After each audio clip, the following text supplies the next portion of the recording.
Առանց էլ մենք ապրում ենք մեծ ստրեսային ժամանակահատվածներում ու մի հատ էլ դիետաներով ստրեսի ենթարկենք մեր օրգանիզմը այդքան էլ շնորհակալություն չի հայտնի մեզ ողջույն։ Ես Գաներն եմ, բաժանորդագրվի մեջում եւ ես քեզ շատ բաներ կասեմ, որպեսզի դու ճիշտ նիարես։ Դիետաները թույլ չեն տալու, որպեսզի մենք կարողանանք ճիշտ նիհարել։ Դիետաները կարճաժամկետ են եւ հենց իրանք էլ հենց կարճաժամկետ արդյունք են տալի։ Թողնելուց հետո կրկնակի ավելանում է։ Խմում են փսիլում, խմում են տարբեր տեսակի դեղամիջոցներ, դեղահաբեր ու տպավորություններ, որ հեսա խմեն, որտեղ մարդը դրան հավատում է,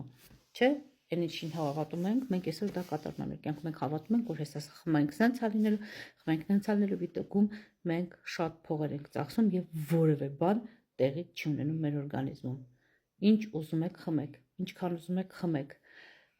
Ես դեմ չեմ վիտամինները եւ այլն, բայց մինչեւ չկարգավորեք սնունդը, մինչեւ չիմանաք ձեզ ինչ է անհրաժեշտ, մինչեւ չիմանաք թե ինչքան սնունդ պետք է ուտենք առավոտյան, ինչպես պետք է սնվենք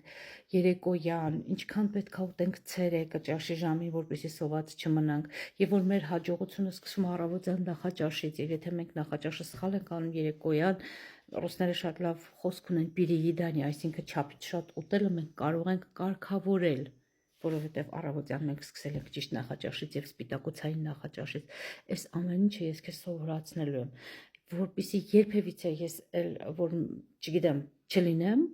դու միշտ կիմանաս գոնե ոնց է սնվում, ինչը անհրաժեշտ, ոնց է կսովորացնես քո երեխաներին, ինչ է նշանակում 10 տարեկան երեխան կշռի 60 կիլոգրամ։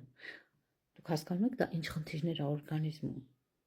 Դուք հասկանում եք ոնց է լյարդը ճարպակալում, ոնց է մեծանում, ոնց է ճարպը նստում ներքին օրգանների վրա ու թույլ չի տալի, որ այդ օրգաններն իրաց աշխատանքը ամբողջությամբ կատարեն կամ չկատարեն։ Այս ամեն ինչը կախված է մեր սնունդից։ Ասում են, ասա ինչ ես ուտում, ասեմ ինչ առողջություն ունես դու կամ ինչ ինքնազգացողություն ունես դու։ Այս ամեն ինչը ես քեզ սովորացնելու եմ։ Բաժանորդագրվի, զանգի ինձ։ Պլյուս մի դեր, որտեղ պլյուսները դնում ես, հետո ես քեզ պատասխանում, դու չես նայում, հա, ինձ քեզ ա վերաբերում այս ամենը։ Դու հասկանում ես ինչ է նշանակում 30 կիլո նիհարել, 40 կիլո նիհարել, 57 կիլո նիհարել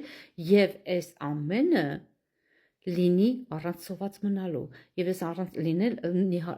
եւ այս ամենը լինի առանց ստրեսների։ Ես քեզ կարամ հստակ ասեմ, հա, հենց քեզ, որ նիհարելը դա անձնական որոշում է։ Երբ որ դու որոշում ես կայացնում, նիհարում ես։ Առողջ եղեք։